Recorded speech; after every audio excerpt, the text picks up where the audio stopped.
Is this thing on?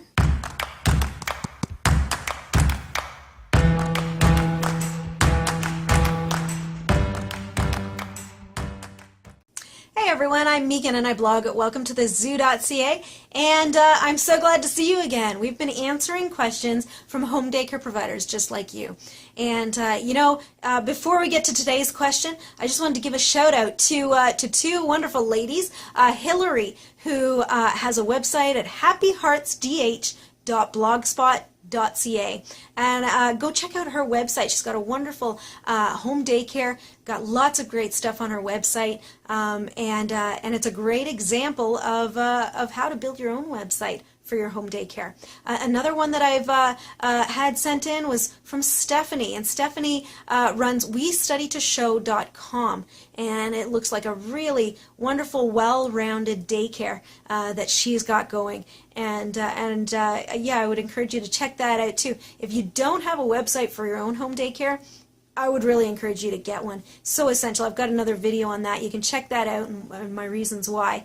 But today we've got a question from Jen. And Jen asks, how do you handle rough fighting games and rough housing among your daycare kids? Now specifically, she's got a 3-year-old boy who she cares for. Play fighting is okay at his house, but he's been doing it at daycare as well, and emulating Power Rangers and characters like that. And she's wondering how you go about enforcing the daycare rules and making sure that kids understand that play fighting is not so good when you've got a bunch of other kids to watch at the same time. So here's a few things that I would speak into that. And the first is to have a couple of rules at daycare that ideally you've already got in your parent handbook, and parents are made aware of it before they register. If not, send out a notice, say you're starting these new rules. The first one would be a hands-off rule. So quite often schools even have a hands-off rule where you're just not supposed to have your hands on anybody else for any reason, including for hugs. And I know it sounds kind of silly and maybe overkill, but something as simple as a hug between toddlers can quickly turn into a wrestling match. And, with the number of kids that are in your care, whether you're caring for 2 or 3 or 12, wrestling matches are just not something you want to start at daycare. So have a hands-off rule. The second rule that you want to have is very succinctly no play fighting. So in addition to the hands-off rule, we want to have no play fighting at all. So that involves, kicking and pretending to punch, and even if they say, oh, I'm not actually hitting him or her, I'm just pretending, the rule is no play fighting, which means no play fighting. That includes shadow boxing, that includes just pretending, that includes, stunt man punches and that sort of thing. So no play fighting. Now when kids are reminded of the hands-off rule, usually they're pretty good about following through and listening to your words. But the play fighting rule can sometimes be a little bit harder for them to restrain themselves on. So with the no play fighting rule, I would suggest making sure that you're following through with consequences, as you are with any rule, but especially with the play fighting rule, because it's something that could very, very easily get out of hand and hurt another child. Now, when you've hurt another child, obviously that child is in pain, and that requires a call to the parents and incident reports and all of that stuff.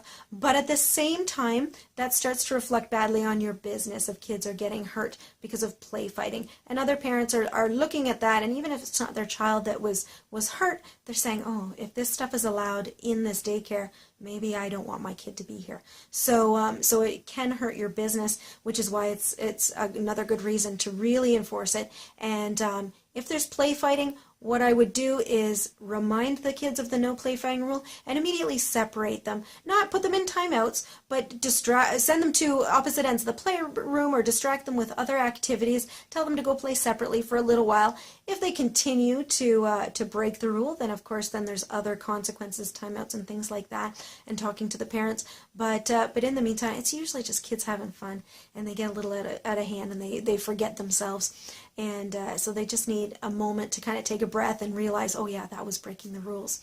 So the other thing that you can be doing to work against the play fighting is to make sure that you're giving the kids lots of opportunities to run off their energy. So whether you're spending a lot of time outside or inside even, inside you can be doing lots of active songs with lots of actions, and different activities that maybe, that don't include them running around the house, but that are working off that energy.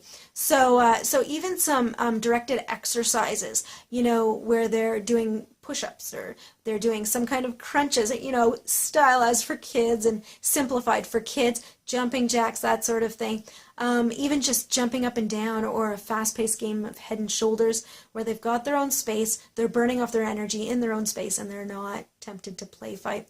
I have noticed that among the kids that I've watched, play fighting is more likely to occur inside than it is outside. So I don't know what the deal is there. I don't know if maybe they feel confined by the four walls and just need to, let that energy out, and when they're outside, that's not so much of an issue. But it's something to keep in mind if a child's having a hard time remembering not to play fight. Maybe they just need to get outside and do some more stuff running around outside. Now, right now it's February. We've just had some temperatures that were minus 30 degrees Celsius and below. Not so easy to take kids out when the temperatures are like that. However, if they're not at a risk of frostbite for short periods of time, so minus 10, minus 15 degrees Celsius, you can still be taking them outside. They can still be, building forts in the snow. They can be sledding. They can be just even running around in the snow, going for walks in the snow. If maybe you've got younger ones that, have trouble wading through the snow, find a sidewalk or something that's been plowed that you can walk on. There's lots of opportunities, even though it's cold outside in the winter, and there's still lots of chances to get outside and burn off that energy. Keep in mind, too, that it's a lot harder to walk through snow with snowsuits on. So they're going to be burning more calories and burning off more energy, even if they're outside for only a short amount of time. And if you're thinking, the struggle to get them all dressed, that takes half an hour in itself. We're outside for 15 minutes, then it takes another half an hour to get them undressed.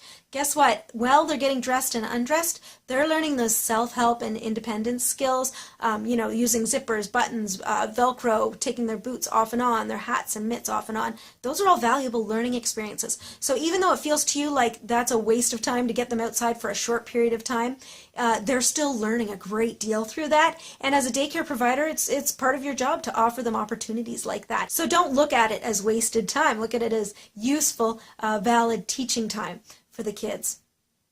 So the last thing that you can be doing when you're dealing with play fighting or roughhousing in your daycare is to really emphasize the difference between home rules and daycare rules. Now, you have no control over what parents allow their kids to do at home, and so it should be. That's exactly the way it should be. But at the same time, you are by all means allowed to make your own rules for your own home and for your own daycare. So quite often, kids as young as 18 months, 2 years old, will understand the difference between home rules and daycare rules. So if your rules don't match up with the parents, if the parents have no problem with play fighting or roughhousing at home, just emphasize that when we're at daycare, we have a different set of rules. And they'll realize that very quickly when they get to school as well. There's different rules at school than there is at home. So it's a learning experience. Parents as well will learn that. If parents aren't necessarily on board, write a letter for all the parents. Just say, you know what, we've been having trouble with roughhousing, a little bit too much physical play, and kids are getting hurt. So we've got, these daycare rules that we need to really start to enforce. So if you're, to the parents, if you're able to discuss with your children at home the difference between daycare rules and home rules, that'll just help things go a little bit more smoothly. And then, make sure that you list the daycare rules for the parents so that they know exactly what they are. Sometimes, even if it's already in the handbook and they've already read it through, they've forgotten or they're just not thinking about it.